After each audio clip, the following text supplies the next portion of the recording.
In a world full of rage bait and hate comments, to be kind is to be counterculture. This is the message in James Gunn's Superman.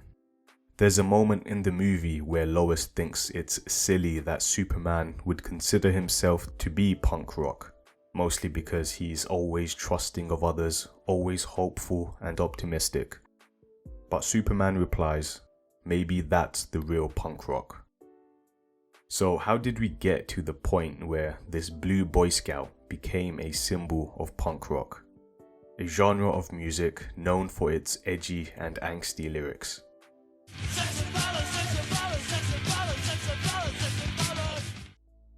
Well, punk rock is more than just music, it's an attitude. It's a rejection of mainstream culture. When the musical genre was still in its infancy, during the 1970s, societal norms at the time pushed for social cohesion, to fit in and be a good citizen, to conform and believe in the system. And to be fair, this is still the norm today, but back then, unapologetically going against the grain was seen as radical. Punk rock literally said, "Fuck you, I won't do what you tell me." This was a minority of people who refused to conform and actively chose to be different. This difference made them look weird. They had outlandish outfits. Their cynicism towards society and its institutions made them stand out.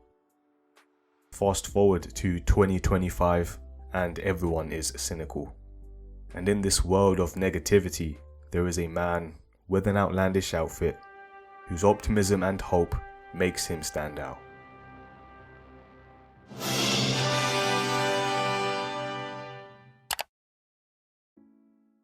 Superman has always been a symbol of hope, and as society evolves, so does our interpretation of him, even if the character himself remains the same. Calling Superman punk rock in the 70s would have sounded ridiculous. But in today's emotionally exhausted world, where sincerity is seen as cheesy and kindness is an act of rebellion, Superman is punk rock. I'm not saying Superman is a conformist who blindly believes in the system. He's just someone who believes in being decent, no matter the circumstances.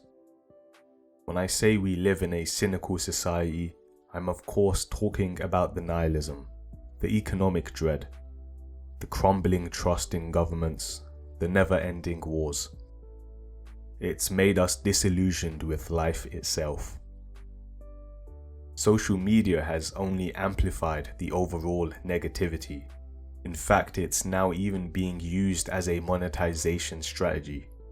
Creators intentionally making rage bait content to provoke hate comments, because outrage boosts engagement. The algorithm loves this. Negativity is the norm, and with this, David Corenswet's portrayal of a Superman with boyish optimism really stands out. This portrayal is vastly different from its predecessor.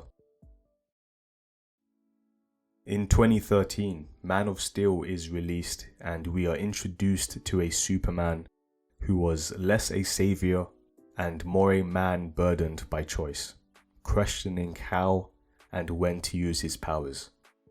What was I supposed to do? Just let him die? Maybe.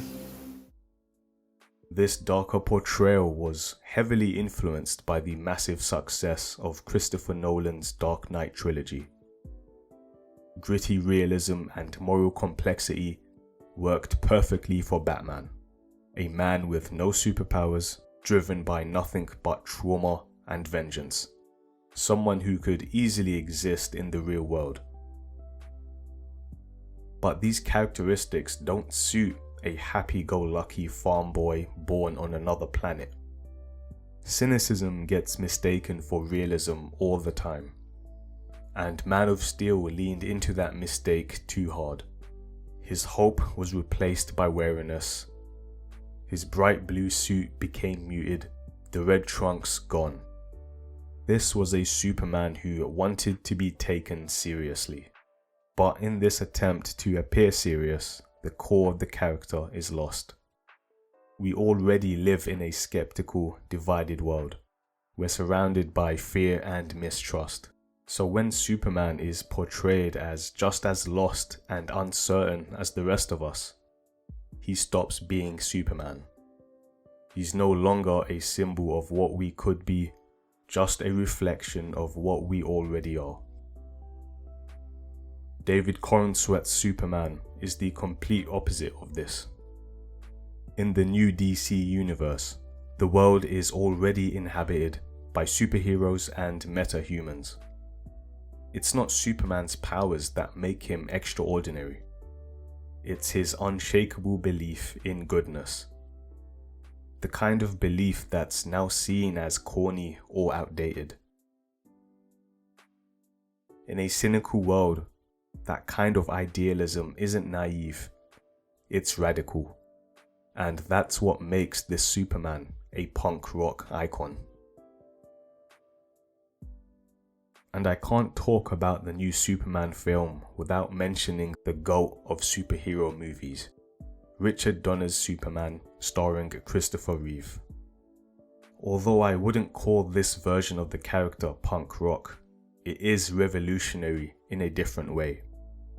Before Superman 1978, live-action superhero media was limited to the campy and light-hearted Batman and Superman TV shows. Richard Donner, however, created a cultural phenomenon by taking Superman seriously, while still embracing the fantastical elements of the source material.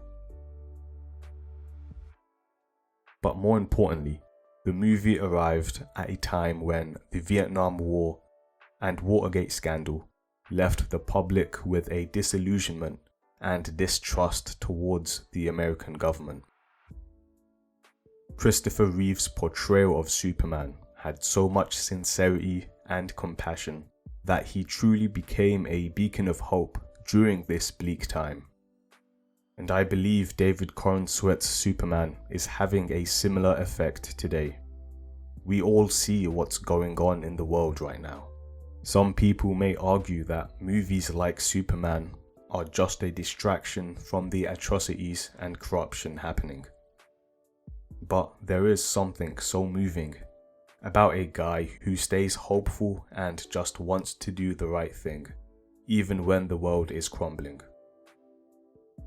It's easy to be a pessimist in a pessimistic world, but what's revolutionary, what's punk rock, is to still be hopeful for a better future.